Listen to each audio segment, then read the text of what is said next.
할렐루야, 반갑습니다. 오늘도 성막을 통해 살펴볼 때 성막을 통해서 주시고자 하시는 주님의 은혜가 우리 모두에게 주어지기를 주의 이름으로 축원합니다. 오늘 제가 살펴보고자 하는 내용은 사과로 성막의 문에 대한 내용입니다. 성막의 문 반드시 열고 들어가야 라는 그런 내용입니다. 성막의 문에 대해서 살펴보기 전에 3과에서 살펴보았던 성막의 울타리에 대한 내용을 한 번 더 살펴보도록 하겠습니다. 지금 보고 계신 것이 울타리죠. 규모는 그림에서 보듯이 그렇게 크지도 화려하지도 않습니다. 그래서 남북으로 45m, 동쪽과 서쪽 양쪽 벽이 되겠죠. 약 22.5m, 그리고 높이는 2.5m 정도가 됩니다. 외적으로 보여주는 그런 모습만 보면 별로 볼 게 없습니다. 화려하지도 않고 또 전으로 울타리가 이렇게 쳐져 있기 때문에 별로 든든하게 그렇게 느껴지지도 않습니다. 그런데 이 울타리를 살펴보면 귀한 내용이 들어있다는 말씀을 드렸습니다. 상과에서 세 가지 은혜를 살펴보았죠. 첫째는 울타리는 하나님 나라의 영역을 보여주고 있다라는 말씀 드렸습니다. 히브리서 8장 5절에 보면 그들이 섬기는 것은 하늘에 있는 것의 모형과 그림자라는 말씀이 있는데, 곧 이 울타리는, 그러니까 성막은 하나님 나라에 있는 것의 모형이다 그랬는데 그 모형이 이 땅에 온 것이고 울타리는 그 성막을 둘러 진치고 있는 것입니다. 곧 하나님 나라의 그 영역을 이렇게 보여주고 있는 것이죠. 아버지의 나라가 있다. 그리고 그 아버지의 나라가 이 땅에 임한 그러한 의미를 찾을 수가 있습니다. 두 번째는 하나님의 통치가 있음을 보여주고 있습니다. 울타리를 중심으로 해서 벌어지는 안과 밖의 일이 완전히 다르죠. 울타리 안에는 속죄, 대속의 자리가 있지만 울타리 밖에는 대속의 자리가 없습니다. 울타리 안에는 하나님과의 공식적인 만남이 있지만 울타리 밖에는 하나님과의 만남이 없습니다. 울타리 안에는 구원이 있지만 울타리 밖에는 구원이 없습니다. 세상 부귀 영화가 있다 해도 울타리 안에 들어오지 아니하 아무 의미가 없음을 알 수 있습니다. 세상에서 선한 사람이나 칭송을 받아도 예수 그리스도를 믿지 아니하면 구원이 없는 것과 같습니다. 울타리 안에만 구원이 있는 거죠. 세 번째 주시는 은혜는 성막을 중심으로 살라는 하나님의 명령을 볼 수 있습니다. 하나님은 성막의 울타리를 치고 항상 백성들 중심에 두게 하셨습니다. 이스라엘 백성들 12지파가 있는데 그 지파의 중심에 두고 어떤 상황이 벌어지든지 성막으로 나아갈 수 있도록 그런 길을 열어주신 것입니다. 늘 백성들이 가까이 할 수 있는 곳에 두었습니다. 성막을 중심에 둔 이유를 간략하게 정리하면 마음 중심의 성막을 기억하라고, 그래서 항상 중심에 지나치든지 어디를 가든지 성막을 보게 하신 것이죠. 하나님은 그 백성들로 하여금 내가 너희와 항상 함께 하고 있다라는 것을 깨닫게 해주고 계신 것입니다. 그리고 중앙에 또 둔 것은 찾아가기 쉽게 중앙에 두신 것입니다.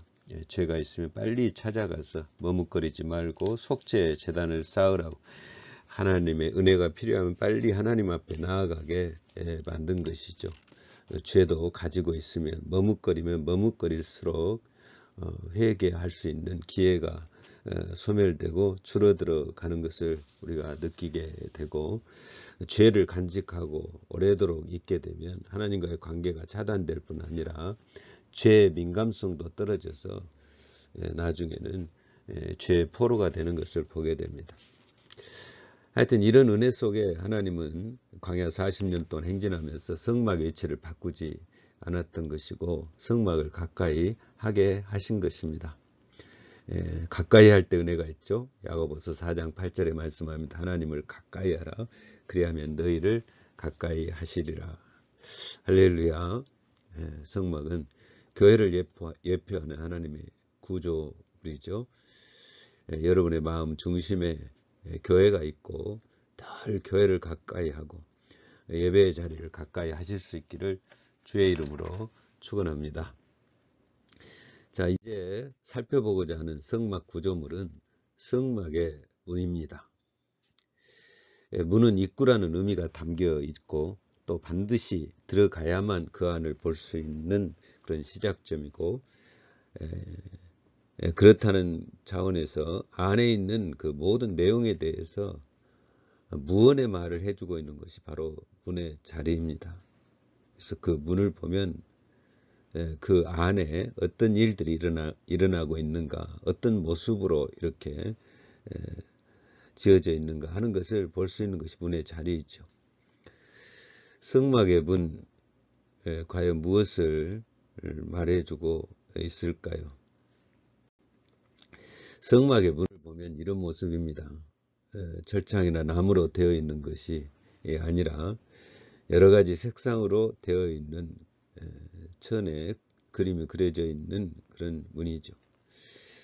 이 문 또한 울타리처럼 외적인 모습은 별로 보여지는 것은 없습니다. 든든하지도, 문이 든든해야 되는데 든든하지도 않지만 이 문 또한 주시는 은혜가 있죠.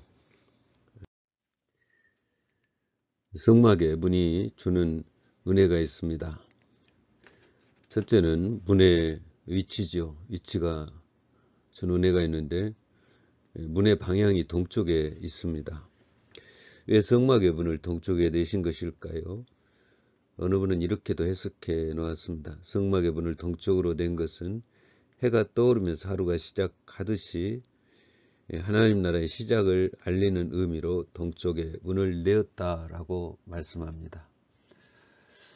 물론 그렇게도 생각할 수 있는 그런 내용이지만 그러나 그보다 더 중요한 이유가 있습니다. 창세기 3장을 보면 아담과 하와가 하나님 앞에 범죄하고 나서 에덴 동산에서 추방을 당하게 되는데 그때 하나님께서 아담과 하와가 동산에 들어오지 못하게 문을 걸어 잠그시고 천사들로 하여금 지키게 하시는데 그 문이 바로 동쪽에 있는 문입니다.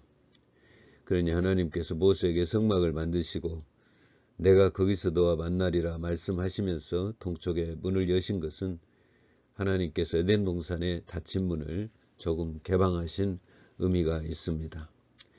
곧 동쪽에 문을 여신 것은 단절된 백성들과의 만남의 자리를 다시 만드신 하나님의 의지이시죠. 그래서 모세에게 성막을 지으라 하시면서 내가 거기서 너와 만나리라 이렇게 말씀하시면서 만남의 장소를 만들어 주신 것입니다. 곧 그 장소에 문을 동쪽에 열으셨던 것은 바로 성막 에덴 동산에서 동쪽에 화영검을 걸고 문을 철폐하셨던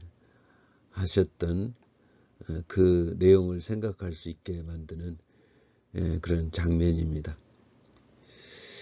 두 번째 주시는 은혜가 있습니다. 문에 보이는 색상입니다. 출애굽기 27장 16절을 보면 그렇게 말씀합니다. 뜰 문을 위하여는 청색, 자색, 공색 실과 가늘게 꼰 배실로 수놓아 짠 휘장이 있게 할지니 라는 그런 말씀입니다. 각 나라 사람들이 뭔가를 표시할 때 가장 의미를 두는 게 색상이죠.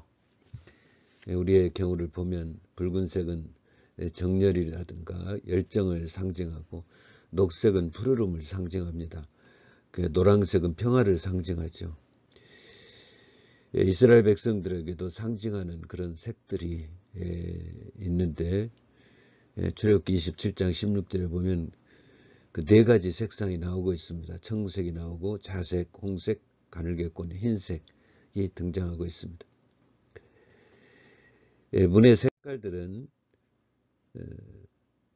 하나님이 문을 통해서 성막 안에서 일어나는 일들을 이야기해 주고 있습니다. 문이 그 안에서 무슨 일이 진행이 되고 있는가 하는 것을 암묵적으로 보여주는 그런 구조물이 되는데, 바로 이 성막의 문 또한 안에서 무슨 일이 일어나고 있는가를 보여주고 있죠. 청색은 생명을 말해주고 있습니다. 청색은 생명을 상징하는 색이죠. 성막 안에 바로 생명이 있다라는 것을 보여주고 있습니다. 정말 그렇습니다. 죽을 수밖에 없는 죄인들이 죄의 문제로 고민하다가 그 안에 들어와서 제단을 쌓고 나와서 나갈 때는 죄사함 받고 기쁨으로 나가는 곳이 바로 이 성막입니다. 두 번째 색은 자색입니다. 이 자색은 왕권을 말합니다. 당시 왕들이 입는 옷의 색깔이 자색이었습니다. 그래서 성막 안에 왕이신 하나님이 계심을 보여주고 계신 거죠. 만왕의 왕 되신 하나님이 이 안에 계신다. 그래서 문을 백성들이 자색을 보면서 참 귀한 분, 하나님, 그 하나님이 저 안에 계신다는 것을 깨닫게 되죠. 세 번째 색은 홍색입니다. 홍색은 피를 상징합니다. 누군가 살기 위해서는 반드시 대신 죽어야 산다는 사실을 보여주고 있는 색깔입니다. 성막은 죄 지은 자를 대신해서 죽은 피의 냄새가 진동하는 것이고, 피의 색깔이 페인트처럼 칠해져 있는 곳이죠. 수없이 많은 소와 양들과 염소가 속죄 제물로 죽어간 곳이 성막입니다. 늘 피가 흐르고 있었습니다. 하나님이 백성들에게 가르쳐 주시는 내용이죠. 속죄함을 받기 위해서는 대신 죽어야 되는 제물이 있다. 그 제물 가지고 와야 속죄함을 받느니라. 바로 홍색은 성막 안에 대속의 용서가 있음을 보여주고 있는 색깔입니다. 그 안에 속죄 은혜가 있음을 가르쳐주고 있고, 죄 지은 자들을 초청하고 계신 그런 내용이죠. 오라, 너희 죄가 주홍 같을지라도 눈과 같이 어질 것이고 진홍같이 붉을지라도 양털같이 희게 되리라. 할렐루야. 네 번째 주시는 색은 백색입니다. 백색 세마포, 거룩함을 말합니다. 깨끗함을 상징합니다. 하나님의 백성들이 하나님 앞에 나아가기 위해서 반드시 입어야 될 옷의 색깔입니다. 사무엘상 2장 18절을 보면 사무엘이 하나님을 섬길 때 이 옷을 입었습니다. 사무엘은 어렸을 때 세마포 에봇을 입고 여호와 앞에 섬겼더라 라고 말씀하시고, 다윗은 하나님 앞에 예배드릴 때 세마포 옷을 입고 예배를 드렸습니다. 역대상 15장 27절에 말씀합니다. 다윗과 미크엘을 맨 네 사람과 노래하는 자와 그의 우두머리 그나냐와 모든 노래하는 자도 다 세마포 겉옷을 입었으며, 또 다윗은 에봇을 입었고, 계시록 19장 8절에도 말씀합니다. 그에게 빛나고 깨끗한 세마포 옷을 입도록 허락하셨으니 이 세마포 옷은 성도들의 옳은 행실이로다 하더라. 천국에서 입는 거룩한 옷, 상징하는 거룩한 옷, 성막의 문의 백색은 그 옷 입기를 원하는 자들이 반드시 들어가야 되는 문임을 가르쳐주고 있는 것입니다. 문의 세 가지 색을 두신 것은 이 문을 보면서 하나님의 은혜의 자리가 있음을 기억하라는 메시지이죠. 이곳에 들어오면 이런 하나님의 은혜가 있다. 할렐루야. 여러분, 지금 이 문은 어디에 있을까요? 요한복음 10장 9절 우리 예수님께서 친히 말씀하십니다. 내가 문이니 누구든지 나로 말미암아 들어가면 구원을 받고 또는 들어가며 나오며 꼴을 얻으리라. 내가 곧 성막의 문이라는 사실을 예수님께서 비유적으로 말씀하고 있는 내용입니다. 나를 통해야 구원이 있고 나를 통해야 풍성한 꼴이 있다라는 말씀이죠. 여러분, 정말 그럴까요? 네 가지 색과 그리스도를 한번 살펴보면 정말 그렇다라는 것을 알 수 있습니다. 청색은 생명을 상징한다고 말씀드렸죠. 요한복음 6장 51절에 말씀합니다. 나는 하늘에서 내려온 살아있는 떡이니 사람이 떡을 먹으면 영생하리라. 내가 줄 떡은 곧 세상의 생명을 위한 내 살이니라. 아멘. 요한복음 6장 63절도 말씀합니다. 살리는 것은 영이니 육은 무익하니라. 내가 너희에게 이른 말이 영이요 생명이라. 생명이 예수 그리스도 있고 그분의 말씀에 있음을 말씀하고 있습니다. 요한일서 5장 11절 12절에서는 이렇게 말씀합니다. 또 증거는 이것이니 하나님이 우리에게 영생을 주신 것과 이 생명이 그의 아들 안에 있는 그것이니라. 아들이 있는 자에게는 생명이 있고 하나님의 아들이 없는 자에게는 생명이 없느니라. 여러분 안에 예수 그리스도가 계심을 믿으시죠? 우리 안에 예수 그리스도가 계시죠? 그러니 우리 안에 생명이 있는 것입니다. 자색은 왕권을 상징한다고 했는데 예수님이 빌라도의 앞에서 신문을 받을 때 빌라도가 예수께 묻습니다. 네가 유대인의 왕이냐? 우리 예수님이 대답하십니다. 네 말이 옳도다. 내가 곧 왕이다. 계시록 17장 14절에서 말씀하시죠. 그들이 어린 양과 더불어 싸우려니와 어린 양은 만주의 주시오 만왕의 왕이시므로 그들을 이기실 터요. 할렐루야.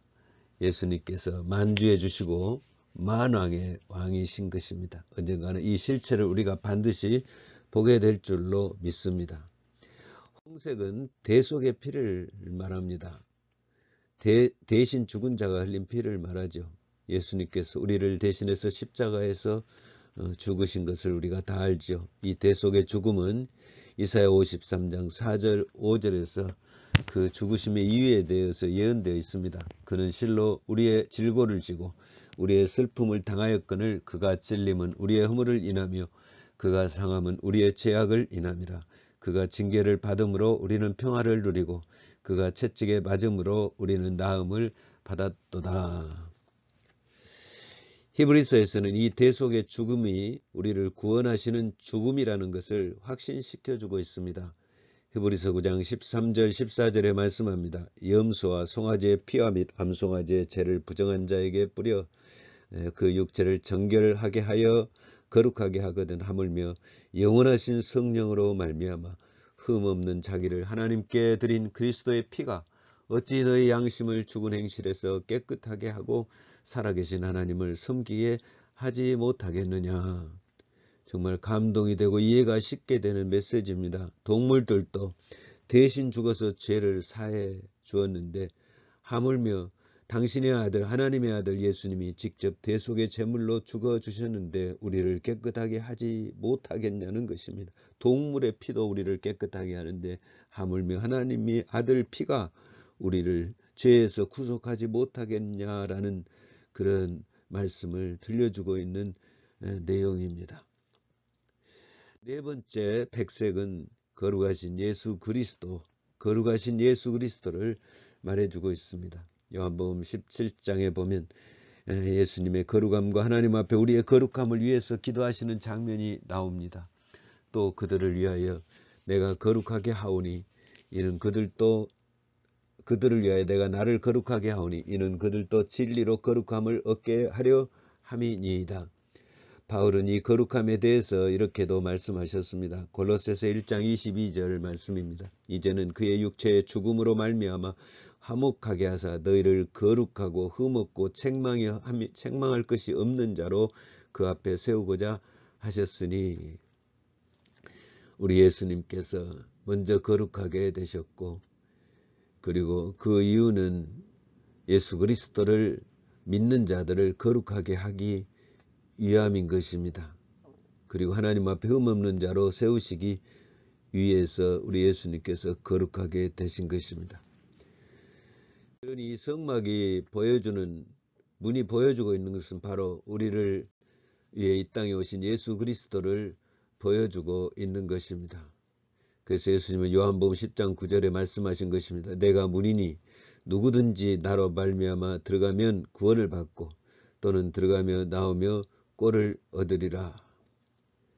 그분에 들어가려면 속죄의 은혜를 받으려면 풍성한 꼴을 채우려면 나로 말미암지 않고는 들어갈 수 없다라는 것입니다. 예수 그리스도를 통하지 아니하고는 아버지께로 갈 자가 없음을 말해주고 있습니다.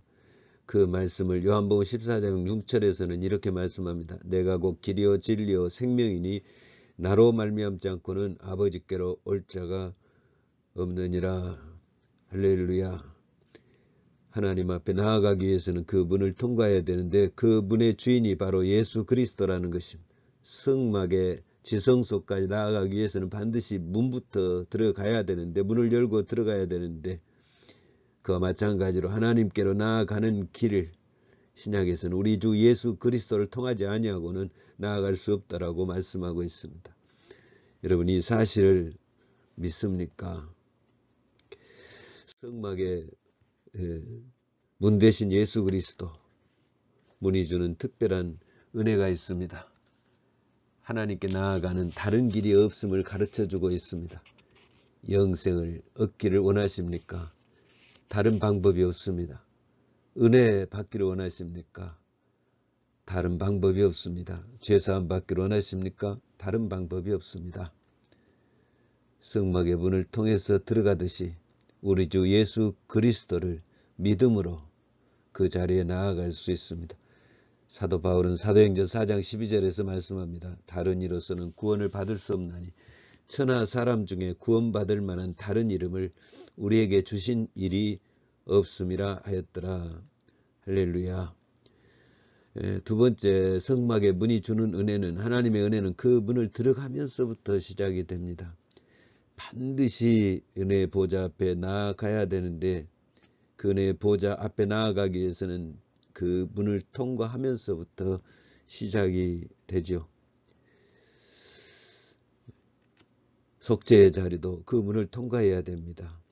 예배의 자리, 기도의 자리, 찬송의 자리, 순종의 자리에 나아가는 것도 문 대신 예수 그리스도를 믿음으로 시작이 되고, 예수 그리스도를 믿고 그분의 보좌 앞에 나아갈 때에 그 시작점이 되는 것이죠. 우리가 그 은혜를 주저할 이유가 없습니다. 주님이 다 열어놓으셨기 때문에 우리는 믿음으로 들어가면 됩니다. 은혜를 사모하면 됩니다.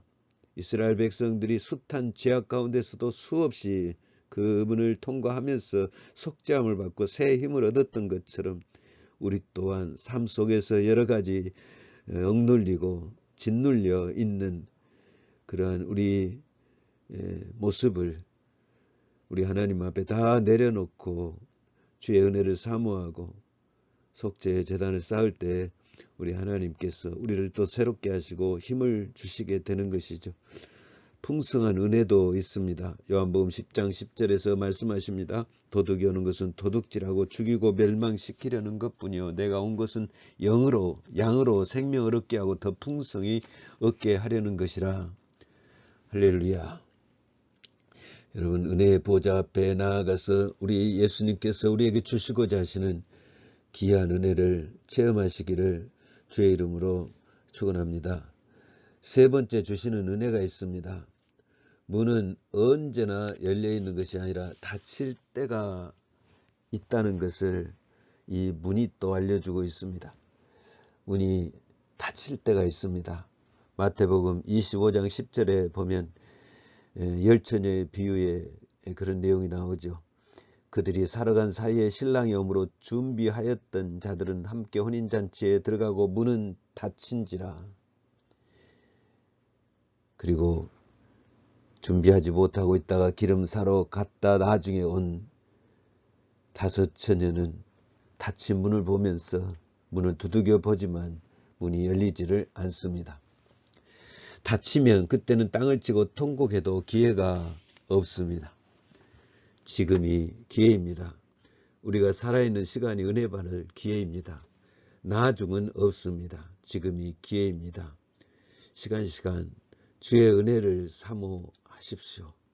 문 대신 예수님께서 요한복음 10장 9절에 말씀합니다. 내가 문이니 누구든지 나로 말미암아 들어가면 구원을 받고 또는 들어가며 나오며 꼴을 얻으리라. 예수님이 주시는 이 귀한 은혜가 우리 모두에게도 주어지기를 주의 이름으로 축원합니다. 문은 반드시 열고 들어가야 됩니다. 열고 들어가는 것은 예배 자리로 나아가는 것을 말합니다. 늘 열려 있는 게 아닙니다. 닫힐 때도 있습니다. 그러니 더욱더 사모하시고 더 두들기시고 예수 그리스도를 믿는 믿음을 더 성장시키시면서 담대하게 주님 앞에 나아가서 은혜를 사모하실 수 있기를 바랍니다. 주님 고맙습니다. 성막의 문을 통해서 성막 안에 생명이 있고 성막 안에 왕 대신 예수님이 계시고 성막 안에 속죄의 은혜가 있고 성막 안에 거룩한 세마포가 예비되어 있음을 오늘도 문을 통해서 알게 하여 주심을 감사합니다.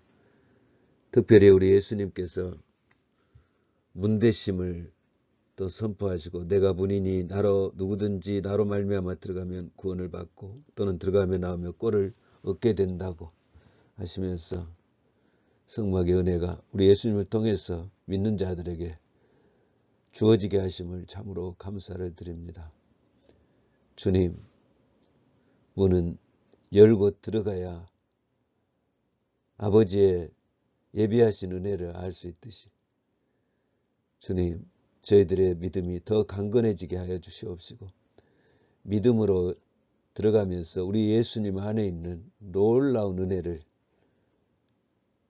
눈으로 보고 듣고 경험하는 그런 역사들을 허락하여 주시옵소서.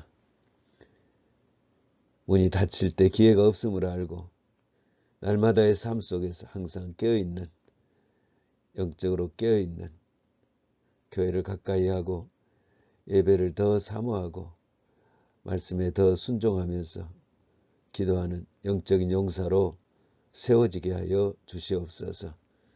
감사를 드리옵고 예수님의 이름으로 기도하옵나이다. 아멘.